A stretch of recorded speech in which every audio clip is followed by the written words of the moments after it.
Hi guys, Surekha Shinde blog मध्ये तुमचं स्वागत आहे। आज आहे नारळी पौर्णिमा। नारळी पौर्णिमेच्या सर्वांना खूप खूप शुभेच्छा। आज आपण बनवतो आहे नारळी भात आणि हे नारळी पौर्णिमेला बनवला जातो। तो मी आज तुम्हाला ह्या व्हिडिओमध्ये दाखवणार आहे। तर गाईज आपण आता रेसिपीला सुरुवात करूया। त्यासाठी आपण साहित्य घेतलेलं आहे, 1 वाटी साखर, वेलची पूड आणि हे मी ना काजू आणि बदामाचे तुकडे करून घेतलेले आहेत। आणि हे मी दुधामध्ये ना केसर टाकून, गरम दुधामध्ये केसर टाकून ठेवलं होतं अर्धा तास। ते बघा दुधाचा रंग बदलला आहे।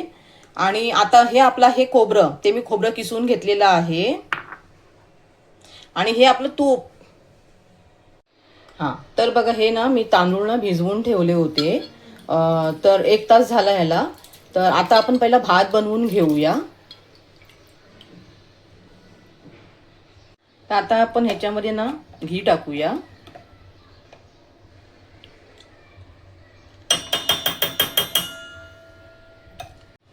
घी ना गरम झालेलं आहे।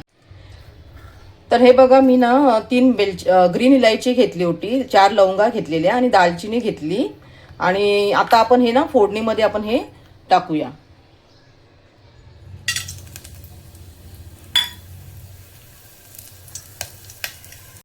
आता आपल्याला काही भिजवून ठेवलेले जे तांदूळ होते ना,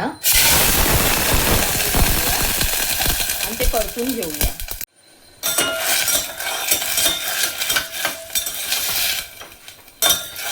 आता ना आपल्याला हा भात ना शिजवायचा आहे। त्यामध्ये आता आपण थोडं पाणी टाकूया। तर आता आपण याच्यामध्ये ना पाणी टाकत आहोत, जास्त पाणी टाकायचं नाहीये। आता आपल्याला याच्यामध्ये थोडं मीठ टाकायचं आहे।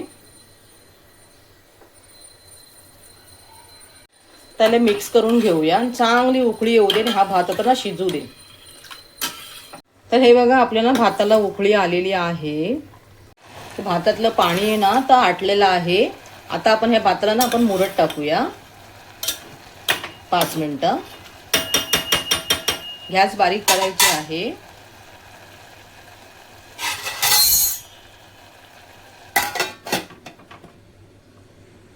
हे बघा आपला भात ना झालेला आहे। मस्त शिजलेला आहे भात,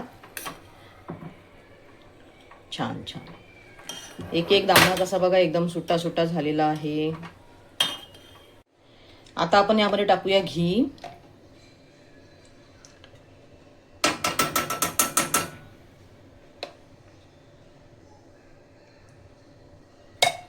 घी ना गरम झालेलं आहे। तर आपण ह्यावरती ना आता हे काजू बदाम परतूया।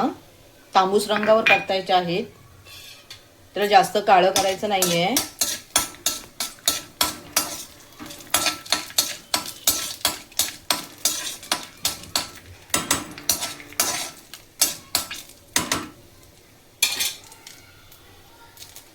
हे बघा हे तांबूस रंगावरती परतून झालेले आहे। आता आपल्याला काय करायचं आहे, हे खोबरं टाकायचं आहे।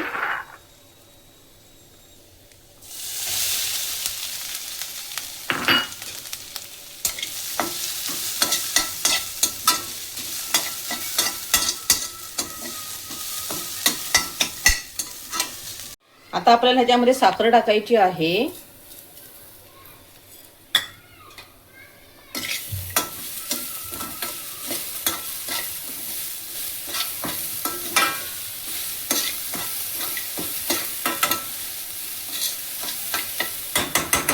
आता आपल्याला ह्यामध्ये ना हा भात टाकायचा आहे, जो आपण बनवून ठेवला होता।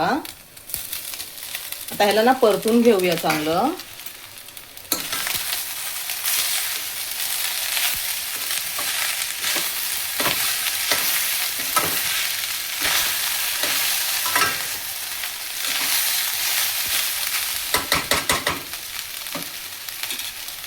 आता आपण ह्यामध्ये ना थोडं वरून तूप टाकूया।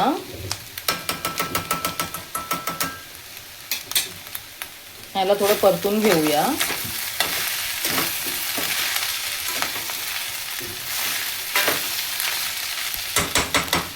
आता आपल्याला काय करायचं माहितीये, आपण जे वेलची पूड आहे ना ती आपल्याला टाकायची आहे। त्यालाही मिक्स करून घेऊया।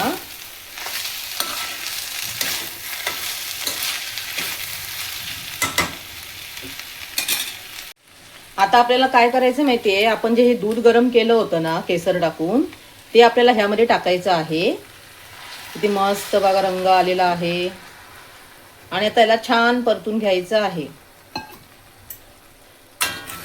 मस्त चव लागते याची, अप्रतिम चव. करून बघा.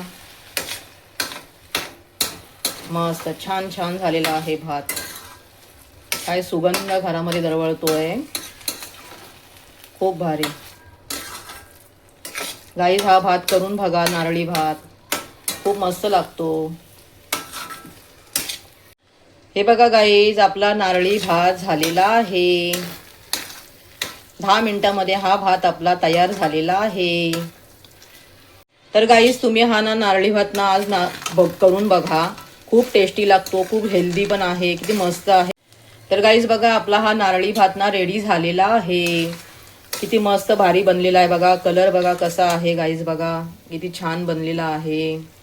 मी ह्याच्यामध्ये ना कलर टाकला नाहीये. आपलं जे केसरचा जो रंग होता ना तोच ह्या रंग आलेला आहे. आणि आपण ना ह्याच्यामध्ये ना गूळ पण टाकू शकतो, पण मी साखर टाकली आज. आपण ह्याच्यात गुळही टाकू शकतो. गुळाची पण छान एक वेगळी चव येते आणि साखरेची पण एक वेगळी चव येते.